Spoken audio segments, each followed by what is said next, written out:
जय जिनेन्द्र बंधुओं, ये एक कुंभ निर्माण की प्रक्रिया नहीं है, यह एक जीवन निर्माण की भी प्रक्रिया है।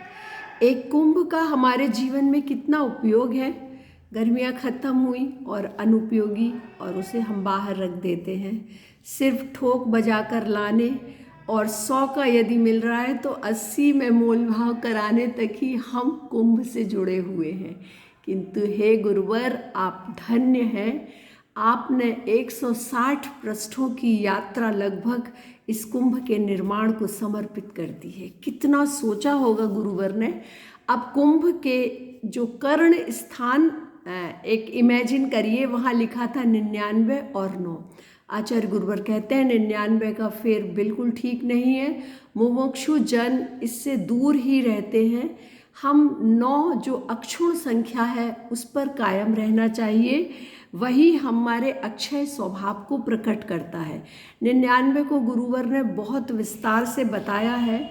जैसे 99 की संख्या को 2 से, 3 से, 4 से, 5 से, 9 तक से गुणा किया जाता है तो जो लब्ध संख्या प्राप्त होती है, यदि हम उसको जोड़ते हैं, जैसे 2 से गुणा किया तो 198 मिलेगा, तो 1 + 9 + 8 = 18, तो 1 और 8 का जोड़ 9 ही आने वाला है। किंतु 9 की संख्या जो है उसको 2 से, 3 से, 4 से, 5 से और 9 तक से गुणा करेंगे तो 18, 27, 36, 45 इस तरह के अंक मिलते हैं। तो इनका जोड़ 9 ही आता है। इसका अर्थ है 9 ही अक्षुण है और 9 ही हमारे अक्षय स्वभाव को प्रगटाता है। कविता आपके सामने प्रस्तुत है। हमने दिशा जो बदली, 99 और 9 2 अंक कुंभ पर लिखे थे, इनका महत्व सुन लो, गुरुदेव ने लिखे थे। 99 के फेर में संसार सारा उलझा, 9 को समझ लो बंधु, अक्षय स्वभाव प्रकटा। और कंठ पर भी घट के, उस घट के कंठ स्थान पर 63 अंकित हुआ था।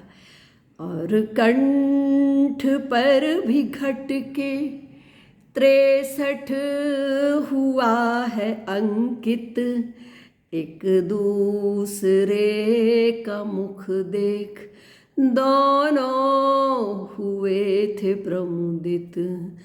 आदर्श पुरुषों का गुण सज्जनता की निशानी, 36 है विलोमी, दुर्जनता जाए जानी। 36 का आंकड़ा, 36 के आगे यदि 3 और लिखा जाए, 363 मतों का उद्भव एक दूजे से लड़ाए।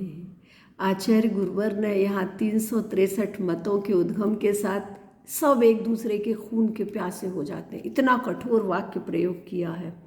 और अंतरा और चित्र भी बने थे उस कुंभ पर। शिल्पकार बनाते जा रहा था चित्र, अंक, क्योंकि उसके मस्तिष्क में ये सब चल रहा था कि आज किस चीज़ की सबसे ज़्यादा ज़रूरत है।